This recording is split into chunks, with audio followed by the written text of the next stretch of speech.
Beef roast എങ്ങനെ ഉണ്ടാക്കുന്നതെന്ന് നോക്കാം കേട്ടോ. പാൻ ചൂടായി കഴിയുമ്പോൾ അതിനകത്ത് എണ്ണ ഒഴിക്കുക.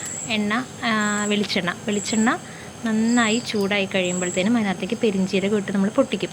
അതിൻ്റെ കളറൊക്കെ ഒന്ന് മാറി നന്നായിട്ട് ഒന്ന് മൊരിഞ്ഞ് വരുമ്പോഴത്തേനും നമ്മൾ ഇഞ്ചി വെളുത്തുള്ളി ചതച്ചത് അതിനകത്തേക്ക് ചേർക്കും. അത് നന്നായിട്ടൊന്ന് വഴറ്റി കൊടുക്കും. അപ്പോൾ നല്ലൊരു സ്മെല്ല് വരും.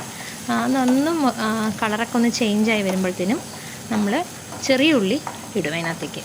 അതൊരു 10 20 അല്ലെങ്കിൽ 25 ഉള്ളി, അല്ലെങ്കിൽ ഒരു 1 2 കൈപ്പിടി ഉള്ളി എത്ര കൂടുന്നോ അത്രയും അതിന് ടേസ്റ്റ് കൂടും കേട്ടോ. അപ്പോൾ ഉള്ളി ആഡ് ചെയ്യുക. ഉള്ളി നന്നായിട്ട് ഒന്ന് വരട്ടുക, ഒന്ന് വഴറ്റണം. അപ്പോൾ അതിനകത്തേക്ക് നമ്മൾ 3 4 മീഡിയം എരിവുള്ള പച്ചമുളക്, പിന്നെ ആവശ്യത്തിന് കറിവേപ്പില ആഡ് ചെയ്യുക. എന്നിട്ട് നന്നായിട്ട് വഴറ്റി കൊടുക്കുക.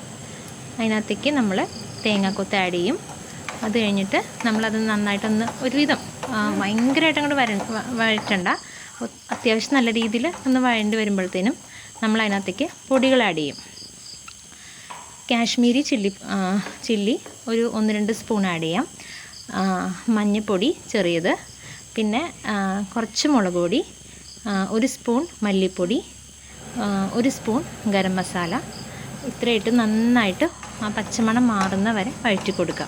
അപ്പോൾ നമ്മൾ നേരത്തെ ബീഫ് കുക്കറിൽ വേവിച്ച് വെച്ചിട്ടുണ്ടായിരുന്നു. നമ്മൾ ഒരു ഒറ്റ വിസിൽ ഹൈ സ്പീഡിലും, പിന്നെ അത് കഴിഞ്ഞ് നമ്മൾ സിമ്മിലാക്കിയിട്ട് 2 വിസിലാണ് കൊടുത്തേക്കുന്നത്. അതിനകത്ത് നമ്മൾ മഞ്ഞൾപ്പൊടിയും ഉപ്പും മുളകും വെച്ചിട്ടാണ് വേവിച്ചേക്കുന്നത്. എന്നിട്ട് അതിനകത്തേക്കിട്ട വെള്ളമൊക്കെ നന്നായിട്ട് വറ്റിക്കഴിയുമ്പോൾ അത് ഈ പരുവാവും.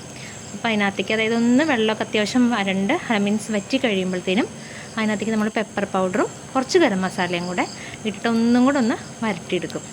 അത്രയും മാത്രമേ ഉള്ളൂ. ലാസ്റ്റ് വേണമെങ്കിൽ നമുക്ക് ഇത്തിരി കറിവേപ്പില ആഡ് ചെയ്യാം. അത്രയും മാത്രമേ ഉള്ളൂ. നല്ല ടേസ്റ്റാണ് കേട്ടോ.